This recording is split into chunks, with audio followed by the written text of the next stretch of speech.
Olá, pessoal. Sejam muito bem-vindos de volta à nossa jornada pelo livro de Gênesis. Hoje, vamos mergulhar na parte 3, cobrindo os capítulos 11 a 15. Agora preparem-se, porque a história toma um rumo fascinante. Começamos no capítulo 11, com a famosa história da Torre de Babel. Depois do dilúvio, a humanidade, falando uma só língua, se estabelece na terra de Siná. Cheios de orgulho, eles decidem construir uma cidade e uma torre que chegue aos céus, para que seus nomes se tornassem famosos e não fossem espalhados pela terra. Mas essa atitude desafiava diretamente o plano de Deus, que havia ordenado que eles se multiplicassem e enchessem o mundo. Deus então desce para ver a cidade e a torre. Ele observa a unidade e a arrogância humana e decide confundir suas línguas. De repente, ninguém mais consegue se entender, a comunicação se torna um caos, e o grande projeto de construção é abandonado. Aperte Dolly, Deus os espalha por toda a face da terra, cumprindo seu propósito original. Essa cidade ficou conhecida como Babel, que significa confusão. A Torre de Babel serve como um poderoso lembrete sobre os perigos do orgulho e da desobediência a Deus. Ainda no capítulo 11, a Bíblia nos apresenta uma genealogia crucial, que nos leva de Sem, filho de Noé, até um homem chamado Abrão. Guarde bem esse nome, porque ele é a figura central, que dará início a um novo capítulo na história da redenção. Abrão vivia em Ur dos Caldeus com sua família, incluindo seu pai Terá, sua esposa Sarai, que era estéril, e seu sobrinho Ló. E é aqui, no capítulo 12, que tudo muda. Deus chama Abrão e faz uma promessa incrível. Ele diz: saia da sua terra, do meio dos seus parentes e da casa de seu pai, e vá para a terra que eu lhe mostrarei. E a promessa continua: farei de você um grande povo, e o abençoarei. Tornarei famoso o seu nome, e você será uma bênção. Abençoarei os que o abençoarem, e amaldiçoarei os que o amaldiçoarem. E por meio de você todos os povos da terra serão abençoados. Pensem na magnitude disso. Abrão, um homem de 75 anos, com uma esposa que não podia ter filhos, recebe a promessa de que se tornaria uma grande nação, e que através dele, toda a humanidade seria abençoada. Que fé foi necessária para obedecer? E Abrão obedeceu. Ele pegou sua esposa Sarai, seu sobrinho Ló, todos os seus bens, e partiu para a terra de Canaã, um lugar que ele nem conhecia. Ao chegar em Canaã, Deus aparece a Abrão novamente e confirma: a sua descendência darei esta terra, em gratidão. Abrão constrói altares ao Senhor, marcando sua jornada de fé e adoração. No entanto, a vida na terra prometida não foi fácil. Uma grande fome atinge a região, e Abrão decide descer para o Egito em busca de comida. Aqui, a fé de Abrão é testada, e ele falha. Com medo de que os egípcios o matassem para tomar sua bela esposa, Sarai, ele pede que ela diga que é sua irmã. O plano funciona, mas de uma maneira inesperada. Faraó, o rei do Egito, leva Sarai para seu palácio, e em troca, dá a Abrão muitas riquezas. Mas Deus intervém. Ele envia pragas terríveis sobre Faraó e sua casa por causa de Sarai. Quando Faraó descobre a verdade, ele repreende Abrão e os manda embora do Egito com todos os seus bens. Esse episódio nos mostra que mesmo os grandes heróis da fé são humanos e cometem erros. Mas, mais importante, mostra que o plano de Deus prevalece, apesar das nossas falhas. No capítulo 13, Abrão, agora muito rico, retorna a Canaã com Ló.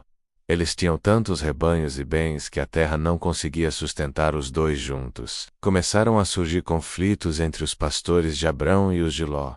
Abrão, demonstrando um caráter nobre e pacificador, propõe uma solução. Ele diz a Ló: não haja conflitos entre nós. Se você for para a esquerda, irei para a direita. Se for para a direita, irei para a esquerda. Ló olha ao redor e vê a planície do Jordão, uma terra fértil e bem irrigada, que parecia o próprio Jardim do Éden. Ele escolhe essa região para si e se assenta perto das cidades de Sodoma e Gomorra, conhecidas por sua extrema maldade. Abrão, por sua vez, fica com as terras de Canaã.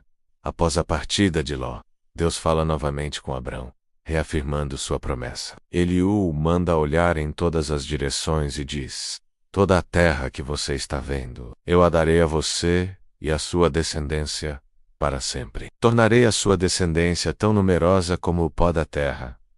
Mais uma vez, Abrão responde com adoração, construindo um altar ao Senhor em Hebrom. O capítulo 14 nos joga no meio de uma guerra antiga. 4 reis do leste se unem para lutar contra 5 reis da planície do Jordão, incluindo os reis de Sodoma e Gomorra. Os reis do leste vencem a batalha, saqueiam as cidades e levam muitos cativos, incluindo Ló e sua família, que moravam em Sodoma. Quando a notícia chega a Abrão, ele não hesita. Ele arma seus 318 servos treinados e persegue os inimigos. Em uma ousada operação noturna, Abrão e seus homens atacam e derrotam o exército dos 4 reis, resgatando Ló, sua família, seus bens e todos os outros cativos. Na volta da batalha, algo extraordinário acontece. Abrão é recebido por 2 figuras importantes.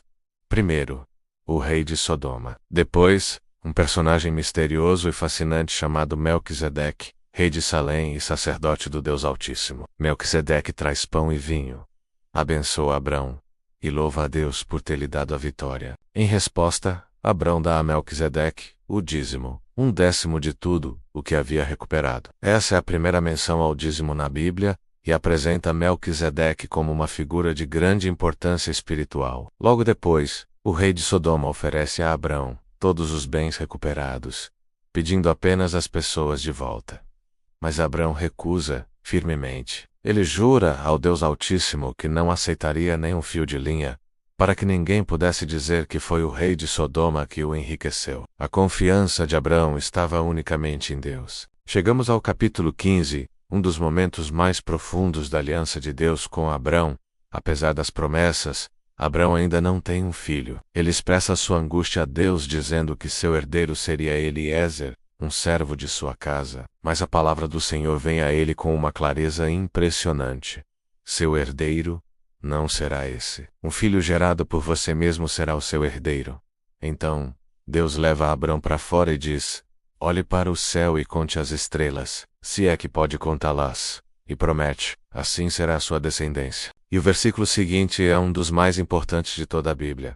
Abrão creu no Senhor, e isso lhe foi creditado como justiça feito Abrão. Sua confiança na promessa de Deus foi o que o tornou justo aos olhos do Senhor. Mas Abrão ainda pergunta: como posso saber que vou possuir esta terra? Em resposta, Deus estabelece uma aliança formal com ele, através de um ritual antigo e solene. Deus instrui Abrão a preparar alguns animais, cortá-los ao meio e dispor as metades uma em frente à outra. Ao entardecer, um sono profundo cai sobre Abrão, e Deus revela a ele o futuro de seus descendentes. Eles seriam escravos em uma terra estrangeira por 400 anos, mas depois seriam libertados com grandes riquezas. Então, ao anoitecer, um fogareiro fumegante e uma tocha de fogo, simbolizando a presença do próprio Deus, passam por entre as metades dos animais. Esse ato selava a aliança. Naquele dia Deus fez uma aliança incondicional com Abrão, prometendo dar aos seus descendentes a terra que se estendia desde o rio do Egito até o grande rio Eufrates. E assim terminamos nossa análise de hoje. Vimos a arrogância humana em Babel, o chamado de fé de Abrão, seus momentos de fraqueza e coragem, e a incrível aliança que Deus fez com ele. A história de Abrão, que logo se tornará Abraão, é o fundamento da história de Israel e, em última análise, da vinda do Messias. Espero que vocês tenham gostado de explorar esses capítulos tão ricos. A jornada está apenas começando a ficar emocionante. O que você mais achou interessante nessa parte? Muito obrigado por assistir. Se você está gostando desta série, não se esqueça de deixar o seu like, se inscrever no canal e ativar o sininho para não perder a parte 4. 8. Approxima.